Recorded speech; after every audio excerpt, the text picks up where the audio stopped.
వాస్తవంగా పైగా BC upgradation ఇవ్వటం.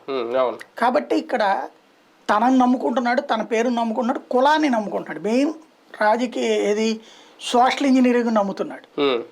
ఏ ఏ సామాజిక వర్గాలకైతే దశాబ్దాలుగా అసలు అది కలలో కూడా ఆలోచించడానికి అవకాశం లేనటువంటి సీట్లు ఉన్నాయో, అంటే దొరకవు రావు ప్రధాన పార్టీల్లో అనుకుంటున్నారు, ఆ సామాజిక వర్గాలకు ఇవ్వడం అన్నటువంటిది ఇక్కడ కీలకం. ఇప్పుడు ఫర్ ఎగ్జాంపుల్ రాజమండ్రి అంటే కమ సామాజిక వర్గం తప్పించి ఇంకొకళ్ళు పెట్టరు. ఇద్దరు కూడా కమ సామాజిక వర్గానికి సంబంధించిన వాళ్ళే ఎత్తుక్కుంటారు, కాంగ్రెస్ అయినా తెలుగుదేశం అయినా ఎప్పటి నుంచో. అట్లాంటి చోట్ల క్రిందటిసారే ఒక సాహసం చేశాడు, తీసుకెళ్లి భరత్ని పెట్టడం. ఈ దఫా మరొక సాహసం సెట్టిబలిజన్ తీసుకెళ్లి అక్కడ పెట్టడం. విశేషం ఏంటంటే మార్గాని భరత్ని ఎవరిని పరిచయం చేశాడో పరిచయం చేసిన ఆయన ఇప్పుడు ఎంపీ క్యాండిడేట్ అయ్యాడు.